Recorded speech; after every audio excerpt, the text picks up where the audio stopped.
Welcome to Recross the Paths. My name is Kate, and today I am here with Danny. Welcome, Danny. So glad you're here. Thanks for having me on, Kate. I'm really excited for our chat today. Yeah, I am too. This is an opportunity for me to learn a lot more about some things that I'm less well versed in, and also just to talk about Cube at the end of the day. So very excited to do all of that.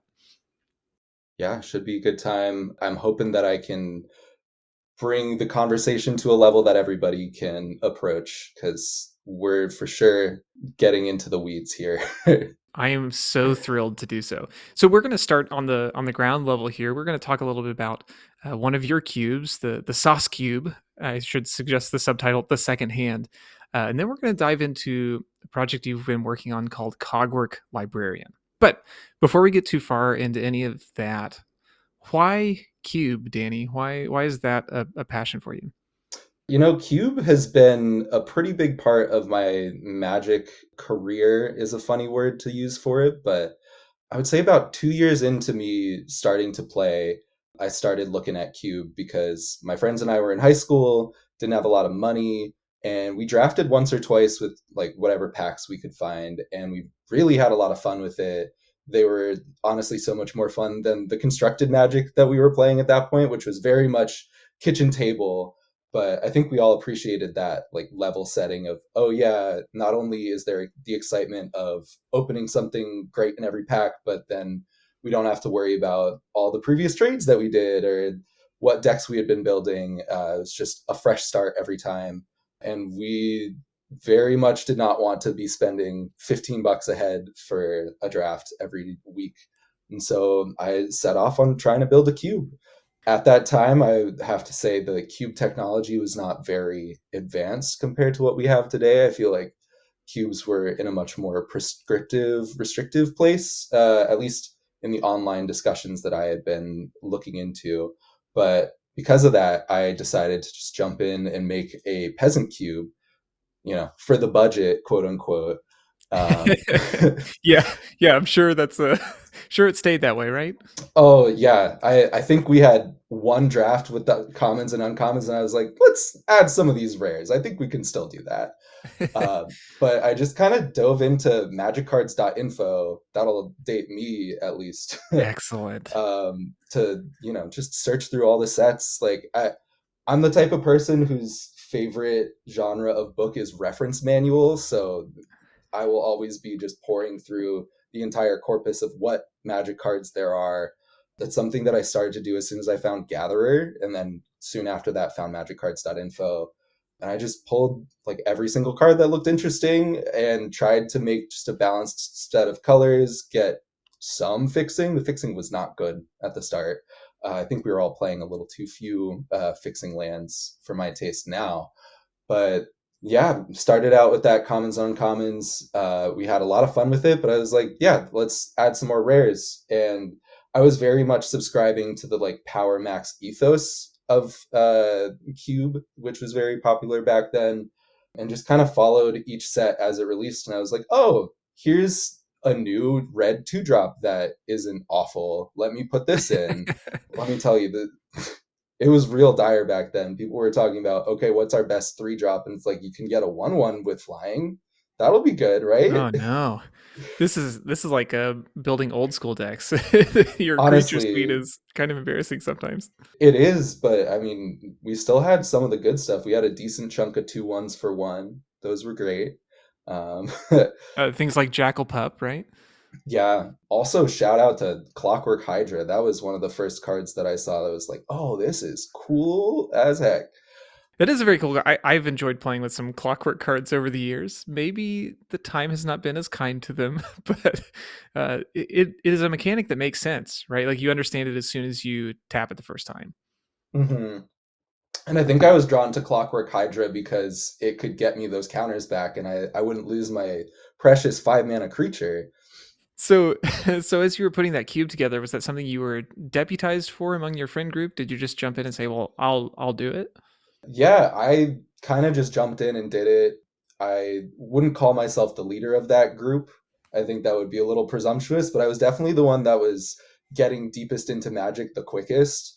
Like I said, I was just like when I was bored, scour through magiccards.info for other cool cards to put into my early commander decks, or yeah, see if it would fit into the cube. And I definitely did a lot of like test drafts just by myself, like opening up each seat and be like, what would this seat want to play?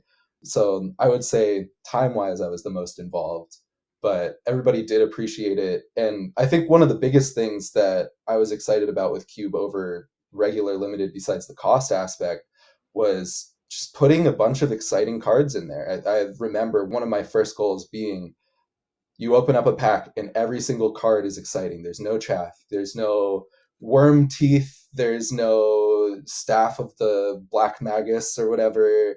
Just Oh yeah. all good stuff. And I think that's why I was drawn to the Power Max ethos from the beginning. It's like, well, what's exciting? Powerful stuff. And back then, not all the powerful stuff was 30 lines of text. So that helped. So, how did you get from that first cube to the one we're about to talk about here, to the Soskube? So it was kind of a slow transformation and then a rebirth. I would say once I got to that rares included cube, I was just following the set releases, picking out all the cards that I thought were really cool and trying to acquire them, slowly upgrade, quote unquote, to more powerful cards, get some of the iconic things into the cube. I remember when I first got like the shock lands and fetch lands, and you know, getting that like collector progression was really compelling to me, especially as I like got into college and I didn't have as many opportunities to play the cube. That would more often happen that I would come home with all the updates and my friends and I would draft it like once or twice a year. But then after college, I moved across the country to Seattle and I was looking to find my own play group here, just a way to make friends. And I found a good limited draft group and slowly but surely indoctrinated them in the ways of Cube. And throughout that process, this cube kept growing and turning closer to what one might call like a classic legacy cube these days. But then around 2018, I was feeling just a little directionless about where the cube was going, and I was looking to do something a little bit more special. So I decided to rebuild it from the ground up with my favorite zone in mind, the graveyard, hence the second hand. And that was a painstaking process. I think I agonized over a Excel spreadsheet for maybe 3 weeks, just like trying to get down to those last little cuts and just try to build what I thought would be an interesting graveyard environment under the parameters of, I'm going to include white because I want to include all the colors and I want to make sure that graveyard hate isn't a showstopper, but it's still something that's viable, maybe not on the same level as traditional removal in a more typical cube, but something that is always at play in every game or every match at least. And that process was, again, very painful because I didn't have the common sense to just be like, I need to throw something at the wall, let my friends play it, and let them tell me what they're having fun with. Yeah, kind of that, just get it on the table first and then polish it up. Exactly. Yeah, the process of building this cube is where I really learned that lesson the hard way. Yeah, one quick clarification because I know it doesn't always come across in audio, but that title, "The Second Hand," is not like second hand as in hand me down. It is as in your hand of 7 cards and the extra cards that you put into your graveyard as your additional hand. Exactly. You nailed it right on the head. I wanted to evoke what I love the most about the graveyard, in that it is just more resources for you to keep playing the game even after your first hand is exhausted. You get to play your favorite cards over and over again. And yeah, I think it makes for an interesting, like grindy late game should you get to that point. Before we dive into some specifics, I do want to ask here because I think this is something other designers run into. When you hit a point of not being enamored with where a cube is, I know there's a temptation probably to just set that one aside and start on something different. What drew you to revamp this project rather than start something new? Honestly, I think I just didn't have another idea for it. And I wasn't at the point where my group had a bunch of different cubes and we were trying to draft a bunch of different environments and feel something different every week. I had my cube as sort of my cube. This is the one cube. I even bought like a really nice box for it when I got a promotion once, just as like a celebration. And like it really felt tied to my identity as a Magic player. And I don't know, since I hadn't gone through that initial brainstorming exercise, a lot of times it was very much more just a slow, iterative approach. This felt more approachable to me because I could still take most of the cards that I had from the old cube, but just recontextualize them in a way that like led to more gameplay that I wanted. I like that idea where the recontextualization doesn't have to be redefining rule sets or anything. It's just taking what you already know and putting it in a fresh coat of paint. Exactly. One easy example for me is the lands archetype. When I was laying this out, all the different archetypes got broadly like three-ish colors, and I was looking for something for white to do. White has a little bit of something to do with lands, but so does red. And I really wanted to push like a wildfire archetype. So I'm like, oh yeah, the lands will Oh go to the man. graveyard. Your green spells are going to be most likely have the highest toughness, so maybe they'll survive wildfire, and then you can bring them back with like a ramming up excavator or a crucible of worlds or what have you. Yeah, really cool to pull an archetype like that was very much artifact focused before and try to reframe it as no, this is we're doing land stuff now. And that's cool, kind of reframing and reorienting where different colors are headed. And I certainly want to talk a little bit about how you approached your themes versus more traditional archetypes. Before I move too far into that, though, can you give us, you've kind of outlined some of the main goals for this cube. How would you give the elevator pitch for this project? I would pitch this project as aiming for the peaks of power within the context of making graveyard interaction and playing with the graveyard really fun. I don't have a super strong, like, catchy pitch for it overall. This is going to be your good, clean Magic. Combat matters a lot, but the graveyard matters even more, and you should be looking to abuse it as much as possible. So that's really cool. You already noted that white has some trouble with the graveyard sometimes, or It, correctly, has trouble interacting with the graveyard itself rather than hating on it. Yeah, for sure. I would say it's gotten a lot better in the last 3 years, which has made this cube, I think, a lot closer to the goals that I had originally set forth on it. When I first started this, my cop out answer for how to make it matter was, oh, we'll just have types matter, and white can be like the base artifact color. And there are still some flavors of that in the cube, but it's definitely leaned more into just like small, general, random, permanent resurrection, as well as a little spicy two of that we can get into later by the name of Vesperlark. Ooh, okay. No, I like Vesperlark. Vesperlark is so cool. Evoke is such a cool mechanic. Yeah, I would agree. And especially for something like Vesperlark, where I don't know, the original one, Reverlark, they actually gave it a higher evoke cost because that immediate value was so good. But with a little Modern Horizons coat of paint, they can just cut 2 mana off of that effect. No biggie. You mentioned we could talk about that later. Do you want to just dive into that here? Sure. It kind of goes in two different directions in my mind. The first one is what does white get that's unique with Vesperlark, and that is that power based reanimation. So I have carefully crafted most of my reanimation targets to be resurrected by the Vesperlarks, including something like Somberwald Beastmaster. I don't know if you've seen that card before, but it's quite a treat. It's both a ramp target at 7 mana for a 1/1 that comes with a 2/2, a 3/3, and a 4/4. And then there's also the classics of Deranged Hermit and Deep Forest Hermit. That together forms this nice little green-white mid-rangey package that can really go the distance against some of the more controlling decks and put a lot of pressure on some of the combo decks in the format. That's really interesting. And this is one of those things where different elements of the card matter in different ways. Like Somberwald Beastmaster plays in a couple different spaces, but that one power in this case matters a whole lot. Yeah, and I've tried to add a lot of low power, high value creatures across the different colors. Like if we're leaning into that artifact synergy, we've got Urza, Lord High Artificer. That one's a banger to get back with it. There's also I'm a degenerate who loves Tinker, so Tinker is in this cube. I'm trying to make it like about as fair as the reanimation effects. So the best you're going to get is probably, if you can set it up, a Sundering Titan's going to close the game real quick. Same with the Mirror Battlesphere. But then what threads the needle into the Vesper Lark archetype is a little card called Threefold Thunderhulk, Oh yeah.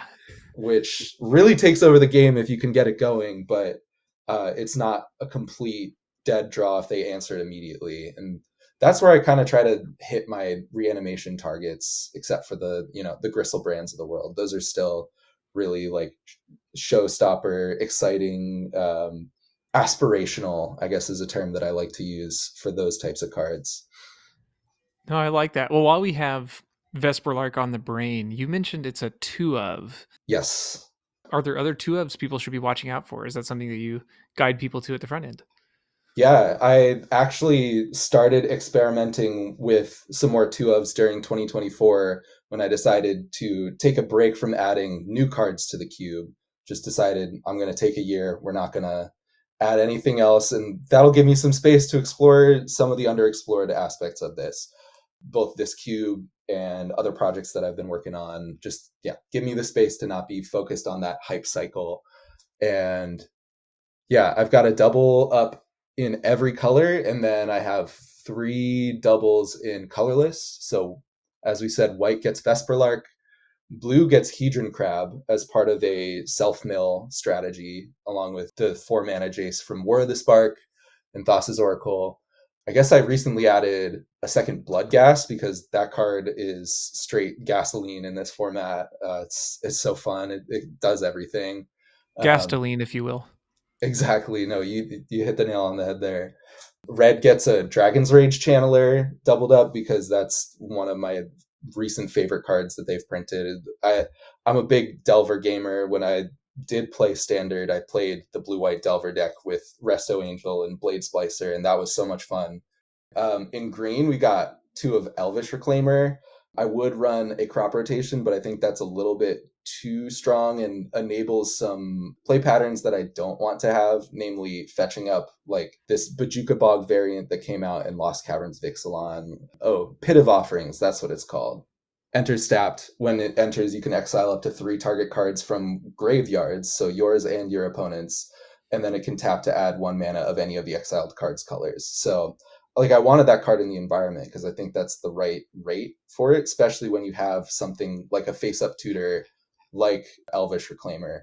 One of the hallmarks of this format, I think, is cheaper creatures that get bigger later because you did the work to fill your graveyard. And Elvish Reclaimer to me is a kind of a paragon of that, alongside Dragon's Rage Channeler. In colorless, we've also got 2 Wastelands. That's an homage to Strip Mine being so unfun that everybody that played it was like, you shouldn't do this. And another homage to fun is 2 of Currency Converter, Oh because that yeah. card is so cool. I really wanted to push discard and like make sure that there were multiple discard decks that could have some play. And it's also a card that you don't really want 2 of, so it's a little Yeah, bit that's true. easier to pick up on like in later packs potentially. Still very strong card, especially with something like Urza Saga. I think currency converter is an often overlooked powerful card. Like there's a lot that you can do when you're able to convert the things you're discarding into more value. Absolutely. My personal rule is if you're activating that loot ability on it, you are doing something wrong. But if you're activating the second ability, you are probably very far ahead. Yes. Yeah, that covers the doubles. I guess other than what do they call it these days? Baltimore Singleton with double fetch, double shock. The Lucky Paper folks really convinced me on that one, and I've been very happy doubling up on fetches, particularly for that lands deck in green and the other colors too. Yeah, and fetch lands so efficiently fueling graveyard strategy seems like a really strong way to engage with that too. Absolutely. And my playgroup has its fair share of 5-color gaming enthusiasts. So I did want to throw them a little bit of a bone. I always try to include 1 or 2 cards that really get their juices flowing and make them want to reach for that 4th or 5th color, because it often doesn't work out for them. Because if you make aggro good, then they have a lot of trouble getting to that late game to cast their big Atraxa or what have you. Yeah, having such an efficient mana curve in this cube means you probably don't have a lot of time to dirtle around and activate the activated ability of currency converter to loot. um, For sure, you really want to be using that mana to lightning axe something and then discard something else in order to get your 2/2 or ramp up in your 5 color deck.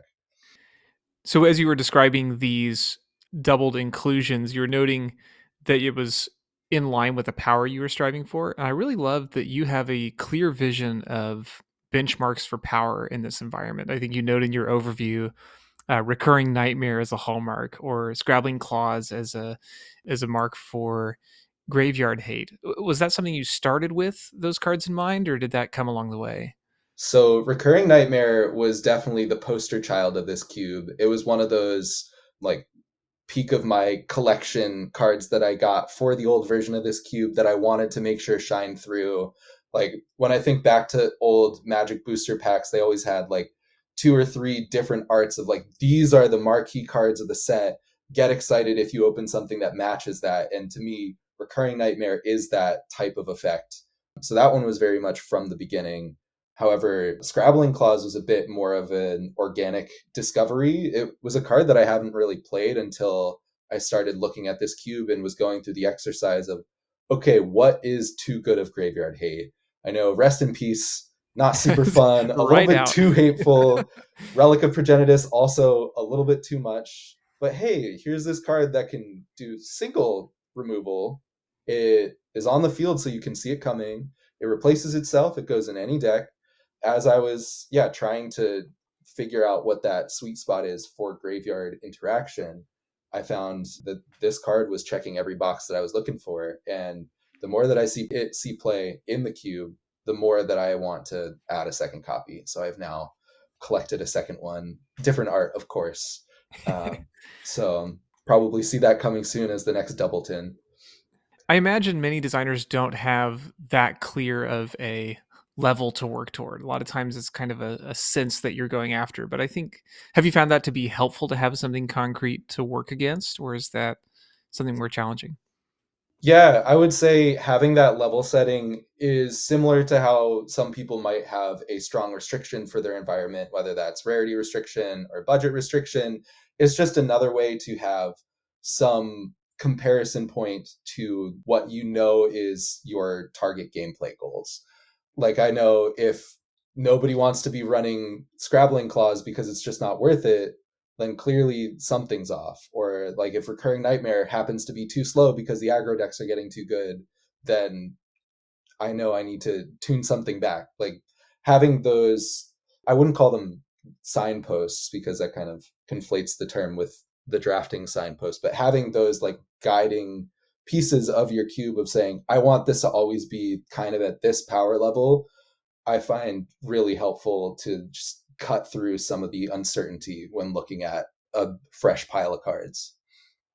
You noted as you were putting this together, spending hours in the spreadsheet, as many of us have done, and a lot of your early work on cubes was kind of just based on the tools that were extant, just whatever was around. How did you go about trying to find cards that fit your goals as you were doing this redo? It was a lot of Scryfall, and after that, it was even more Scryfall searches.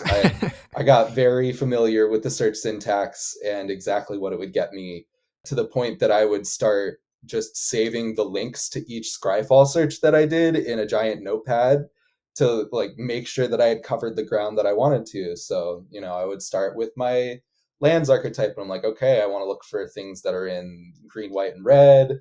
What are all the different ways that I can interact with lands? And I would start to think about the different cards like Life from the Loam or other ones that had specific interactions. And I'm like, okay, what phrases in these cards, like what's showing up on their text box that allow them to interact in this way? And so then I would start to broaden that search and try to find cards that did the same thing, mostly using like the Oracle text filter or the full Oracle text filter. Yeah, Scryfall was my best friend. I would honestly just look through pages and pages of it, just saving cards that I thought were interesting into a big list and then dumping that into the Excel spreadsheet and seeing what fit. it helped when I was thinking about those archetypes to try to place different cards into overlapping buckets of like, oh, this card could go in the lands archetype, but it is also like has some minor artifact synergies that get some more points in my like internal ranking system about them. So it was very much about trying to find those overlaps to make sure that it wasn't just these on rails archetypes like, oh, am I doing the lands deck? Great. I don't need to worry about everything else. Does it feel like the changes you've made as you've found new cards and really I love the sense of taking a break for a moment from the flow of new product, like just reevaluating. Do you feel like the cube has is currently in a place that you're happy with? Yeah, overall, I did end up doing a large update for the beginning of 2025 that brought in a lot of 2024 cards, including some Modern Horizons 3, mostly uncommons, because they really know how to make the powerful commons and uncommons that aren't too egregious. But also, shout out to the Surveil lands. I feel like that's been every Magic player's favorite card from 2024. They are all stars, like right next to. Oh, I think the landscapes are have some comparative, but it's hard to beat the surveillance. I do love the landscapes. I think that would be my number two, just like in a vacuum. And perhaps if I had started this project early or later, they would be in here instead of the fetch lands. But I don't know. Like I said, I am trying to go for the peaks of power on this still. So fetch lands it is, I guess. But yeah, at this point, I would say I'm still working through that round of changes. I don't get to draft this cube as often as one might like, but at least for my cube play group, I really try to focus on building up other people's cubes and helping them get the testing that they need.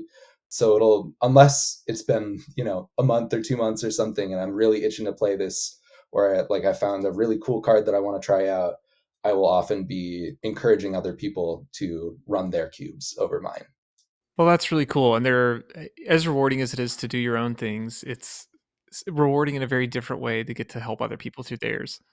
Absolutely. It's been very fulfilling to not only build a cube play group, but a cube play group that has multiple designers. Because I think there's a lot of power in that people don't realize. Like, if it's just you trying to get your weekly draft going, your own schedule might not be conducive to having something that consistent. But if you can find another sicko like you that wants to build out a cube and wants people to play it, then that's double the number of people that can be in on that organizing and that planning and that hosting. Just giving more people incentive to care to get out there. I find empowering them to build their own cube is the number one way to do that. So, Danny, what advice would you offer to other designers as they're exploring? You've taken a really interesting journey here. How would you share that? Try to get to your first draft as quick as humanly possible. Don't worry about getting things perfect. Your friends will tell you what they like to play, and that makes it so much easier to determine like which white 2-drop you want to run. Like, outside the context of knowing what your friends like to do, that is kind of an impossible choice. So yeah, I would say brainstorm really quickly, lean into what your friends are telling you, and follow your heart. You know what you like to play too. You are often one of the players in the cube, so Yeah, for sure. designed your players. Uh, so part of working on any project like this is there certainly can be a measure of research to those who are interested.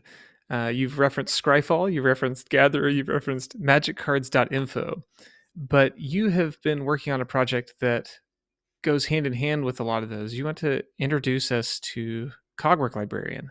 Yeah, sure. Cogwork Librarian is a web tool that I have built that takes all of my favorite aspects of Scryfall, a little bit of Cube Cobra and other cube management sites, and turns it into this, what I would call an integrated brainstorming environment that is focused on making your cubes as quickly as possible. Sort of following that logic of you just need to get your cube in front of somebody to play, and then they'll tell you what they like about it. I built this tool after that agonizing pain of building the second hand with a spreadsheet and a collection of links to Scryfall searches. I was like, there's got to be a better way to do this. Uh, and when I was starting to think about this as a potential workflow, I was transitioning jobs from doing more like web development. Aside, I'm a software developer by trade, and I guess I like to do it as a hobby now too. Whoops, I accidentally became a hobbyist programmer also. No, literally, can't say I would 100% recommend it, but it's the path that I've chosen, and sometimes you just can't stop yourself. But I was in the middle of switching from a web development role to an Android development role, and I was like, I want to maintain like some of these more specialized web dev skills, and work on a tool that might help me and my friends make cubes more quickly. And so Cogwork Librarian was born. Some of the like brainstorming workflows that I had been working on, like I said, had gotten a little bit unwieldy. Those Scryfall links, they they're really hard to read when you just have a bunch of links of them, and then Mhm, if you're trying to mhm. put descriptions next to them, like maybe you'd rather just have the searches. So I had that going, and then I also was running these individual searches for like this sort of larger subset of cards that I cared about, and I wanted a way to just like pull all the cards that fit into all of those different buckets that I was thinking about straight to the top, so I didn't have to page through 30 pages of Scryfall results to look through all of the artifact creatures. And maybe I can look through all the artifact creatures that actually care about lands, and then all the ones that care about like drawing and discarding, just pulling all of the features of the cards front and center, so I can look through the ones that combine everything, and then look through the ones that combine fewer aspects of it. And again, based on that belief of you got to get as quickly as possible to that first draft, just making those searches super easy. And I guess the final justification that I had in my head for doing this project was Scryfall is beautiful. It's great. If you're a Magic player and you enjoy playing this game, go give Scryfall $5 right now, because every single person that builds on top of any Magic tooling is building on top of Scryfall, including Magic designers. That being said, they're only partially open source. And so there wasn't like a definitive specification for what that search syntax looks like. And that kind of bothered me as somebody who wanted to build my own open source tool and share it with the world. It's like there's nothing to reference other than Scryfall's documentation itself. So I wanted to build something that could at least advertise what the Scryfall specification looks like for that search, so that maybe other people could build on top of it. I wanna touch on some of the functionality of Cogwork Librarian because it's a really fascinating program. I wanted to ask first, where do you envision Cogwork Librarian being useful where other software might not be? So, as I might have implied, you want us to reach for Cogwork Librarian when Scryfall just isn't doing it for you. And I would say that a lot of folks that are in the Magic space, they're going to do just fine with Scryfall. If you feel like you are not missing anything in your own cube building workflow, I'm not trying to switch you off of it. This is what I built for myself once Scryfall no longer fit the bill for me for building cubes or other like large card count projects. That being said, now that I've built it out and I've worked to add extra features to it, there are a couple of other neat things that I think cube designers should be aware of. The biggest thing that cube designers can benefit from is that you can embed your own cubes inside the search itself. You can upload your cube either by importing it from Cube Cobra or Cube Artisan or through a text list. And that gets stored locally on your computer in Cogwork Librarian's database. And then you can search it just as you would any other search syntax. So it becomes really powerful. It's like you have your cube page on Cube Cobra with that filter, but break it out of the context of your cube. You can now search, oh, what's in my cube and what's in Cade's cube. I can search what printings from my cube are in Cade's cube. It makes it really easy to just like treat your specific cube as just like another subset of cards in the Magic corpus that you would care about. So I find that personally really useful. It also lets you do unique things like take every single cube from CubeCon 2023 and see what the cards are that are shared among all of them, or what the cards are that aren't among them if you want to make the Nega CubeCon cube. Well, it sounds like that kind of functionality is also useful when you're looking for, say, in a thematic environment or a mechanically inclined environment that you can use your cube as a way to search for things that are not already in the environment.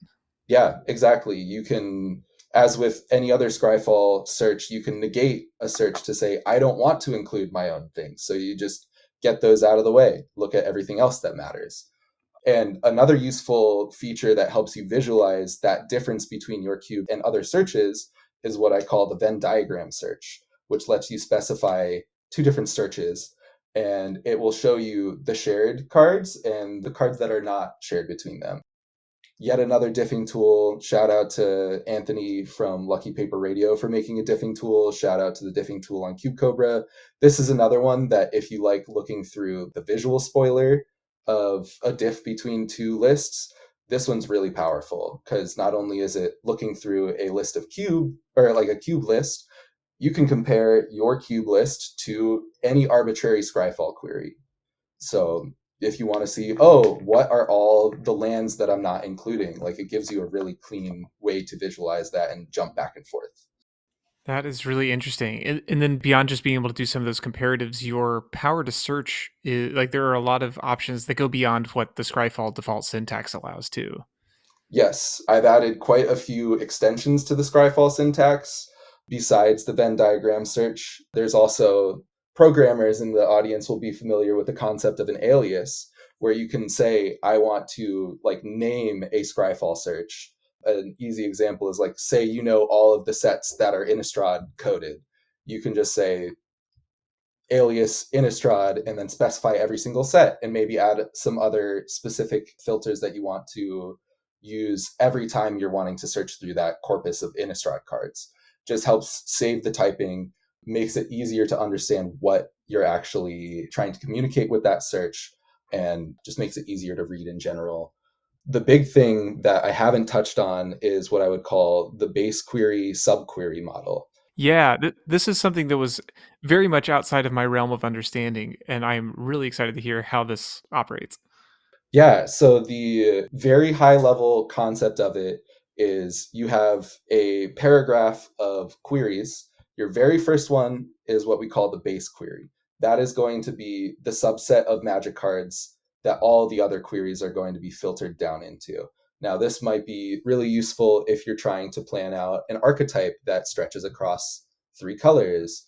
That base query can be as simple as like color identity equals white, blue, black.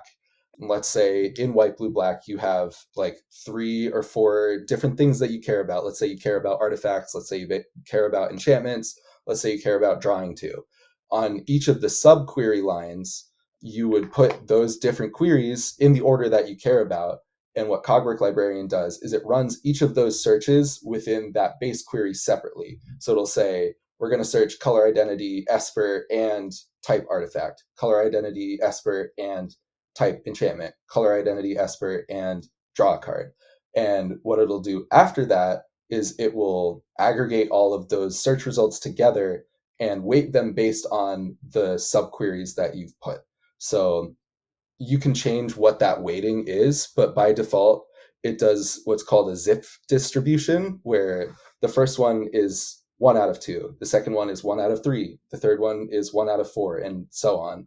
And I found that that distribution not only shows up in a lot of just like different places in the universe, but it makes for like a nice weighting scheme that like the first couple things that you care about, those really get pushed to the top. And so if you have something that cares about the main themes, like let's say in your Esper archetype here, you were really caring about like that Kamigawa Neon Dynasty archetype of like, we want an artifact and an enchantment in play. That'll bring all the things that are both artifacts and enchantments straight to the top. And this works for any number of queries. You can get really dense and deep with it. It's certainly more powerful than I can articulate in just a short paragraph or two. It takes some playing around to get used to, but it is like the distillation of that, like, how can I say all at once what I care about for this specific subset of cards and just pull me the most important things straight to the front. So I only have to look at the first 2 pages. I can skip all the rest. And it's been working for me. I have friends in my cube group that have used it to great success, and they really enjoy being able to take a second and just like sort of sketch out what they want out of an archetype or out of a certain set of cards, and then just represent that as a base subquery and pull all of those relevant things to the top. So then you don't have to do what I do and page through infinite pages of magic cards, because I recognize that that is a unique trait about me. Well, I think that's really fascinating that you're able to set that up in a way where what would normally be multiple individual searches with the necessity to track what you've already selected or exclude certain things, that you could feasibly put that all into really one search in some cases. That was the end goal when I first sketched out this as a concept. I think in practice, I've found that it's helpful to define slightly smaller buckets of what you're looking for, because not every archetype is going to have every single overlap. Sure. But you can still say, like, these are the main things that I care about in this environment, and like get a pretty good sense of what is out there that best fits those like features of cards that you're looking for. One of the things I remember you mentioning earlier on was as you're doing spreadsheets and saving your Scryfall searches with notes, was yeah, that you just have to track these ideas like why was I searching for this or what was this referencing? And I like that you've built in a functionality to include notes with your search that gets saved with the output. Yeah, so Cogwork Librarian has a concept that I like to call projects, and that is basically a text document combined with a super simple, just like saved cards list. And so that text document is where you're putting all of these different searches. And like you said, you can add comments to explain why you did a certain thing. And I find personally having all of that context in the same place helps me avoid running the same search over and over again unless I am looking for something specifically new. There's one function that I was reading about that you have here. It's a kind of a skill checker that's looking for things that may trip up players or be of a high complexity. Can you talk a little bit about that one and how you compiled the criteria for that kind of query? Yeah, so shout out to Parker from Lucky Paper for like introducing this thought technology, or however you want to describe it, to the broader cube community. But I found that really inspiring as somebody who's tried to explain what protection does to people for the last decade, and it never gets better. And to Um, that end, we should probably explain what a skill check is if folks haven't picked up on that article. Yeah, so skill checks, as I understand them, are more about your rote understanding of magic cards and how they interact, rather than being able to intuit from a simple game state the strategy of what you want to do. So, a really good example in this, in my opinion, is protection. It's a very opaque keyword that says protection from something. And like, what does that actually mean? We have an entire acronym that describes it, and you need That's right. to like explain that to somebody the first time. And then they're like, so can I wrath of God this? And you're like, did you pay attention to this PowerPoint that I just gave you?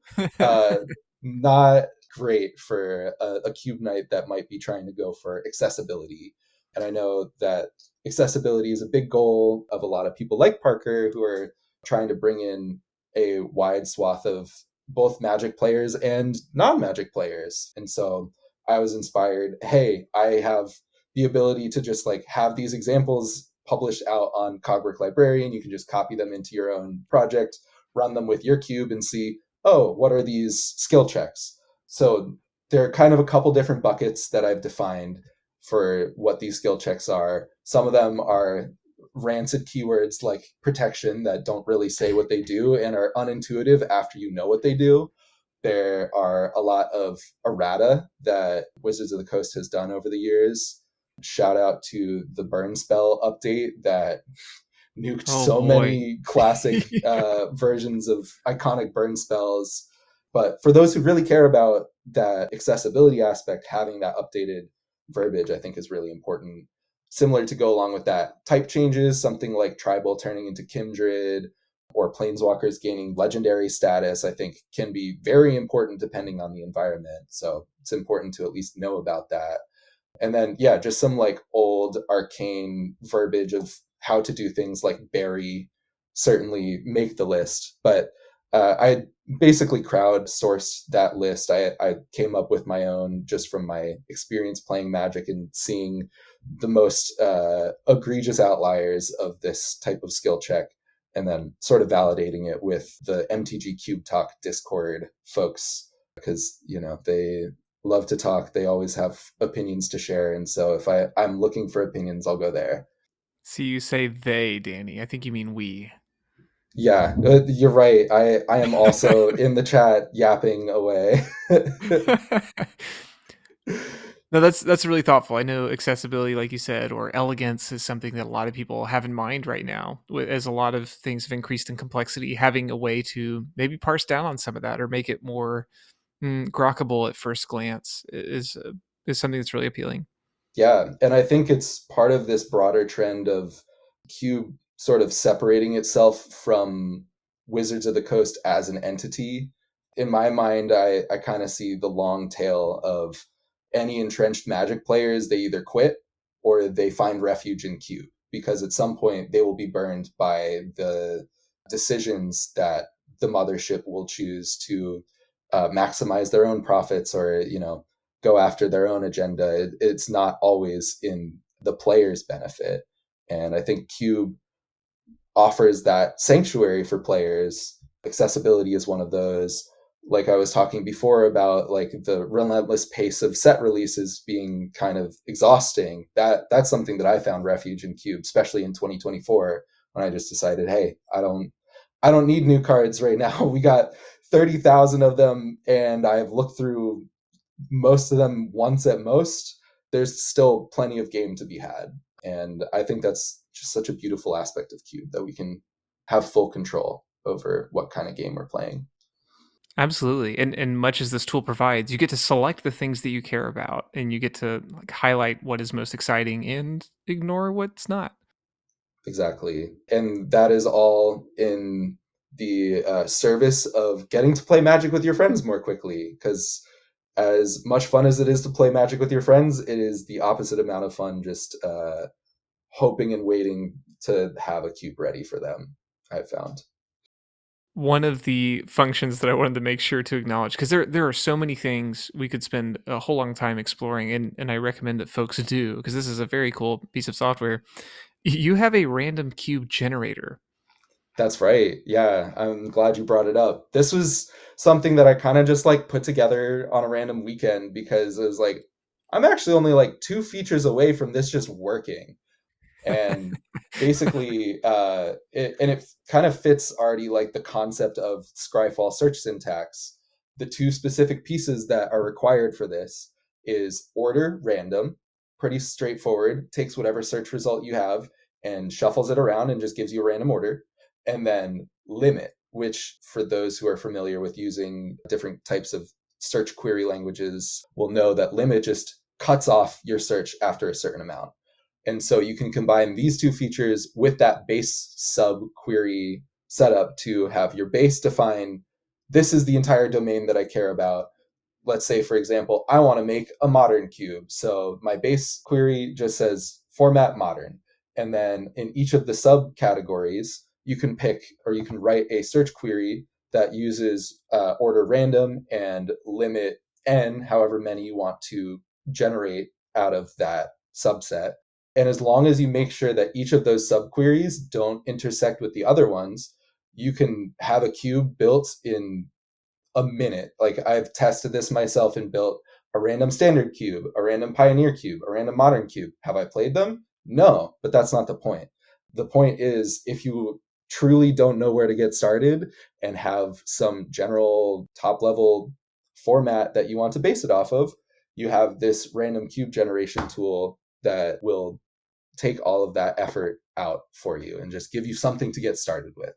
I wouldn't recommend for the long term handling a cube that way, but it does give you that immediate cube to just get started drafting. And I could even see the future of cube design if some folks didn't want to dip their hand so deeply into that curation pool. They could just say, okay, every week we're going to generate a random cube using this query, and sort of get a limited like experience where you never really know what you're going to get, but have it built with these certain guardrails to make sure that you have some level of color balance, or make sure that you include a minimum number of dual lands, make sure you got your fixing. Both this random cube template and the skill check template you can find in the user guide on Cogwork Librarian. And they are both simply using the base submodel to their own ends. That to me is the real power of Cogwork Librarian. It's this set of flexible tools that let you do a lot of different things once you are very comfortable with Scryfall syntax. Yeah, and I wanted to certainly highlight your work on the user guide and the tooltips. You've done a really nice job of laying things out for folks to learn along the way. I will acknowledge, and I mentioned as I was doing research here for a chat, that when I first pulled up the page, I was kind of intimidated by the coding language and by the ideas. Like, I've used Scryfall for years, and I still had this moment of, oh my goodness, am I this far out of my depth? But then just being able to walk through how you've thoughtfully put each tool and you describe it at its function and how it works, like with the notes right in the code. So you get to follow along with, like, why is this line here and what does it do? And then you can use it to the depth that you want. So I wanted to commend your work on that. Oh, thank you. I appreciate it.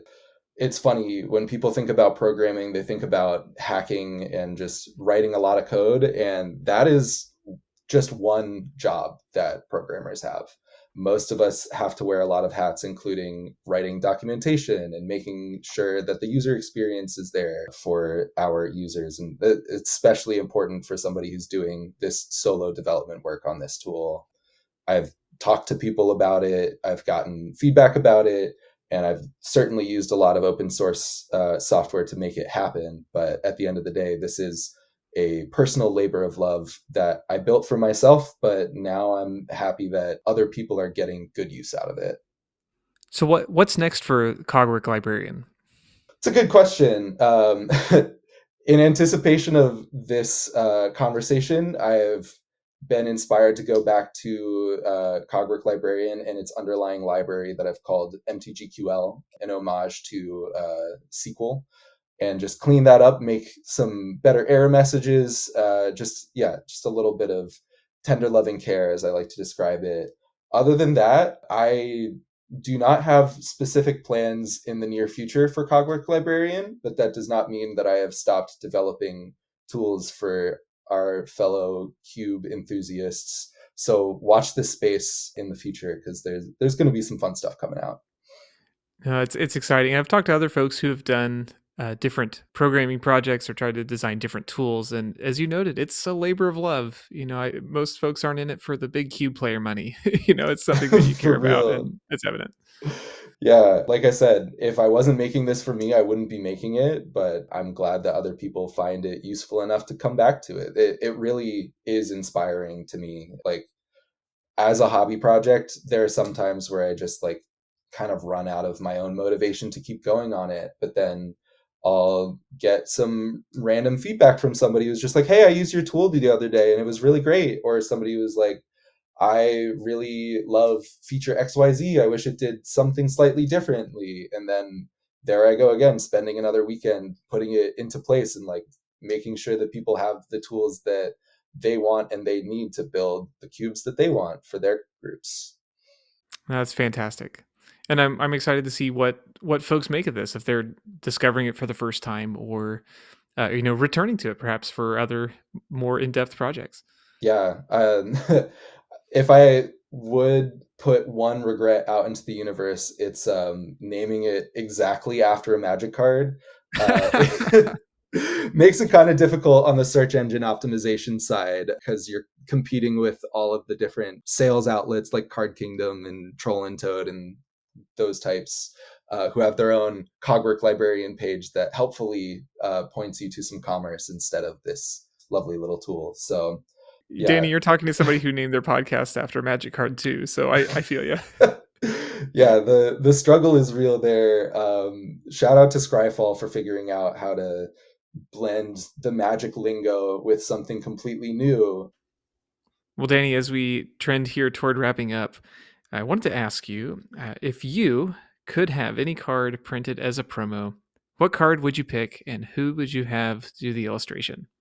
After this conversation, I think it would be very reasonable to expect me to say Cogwork Librarian.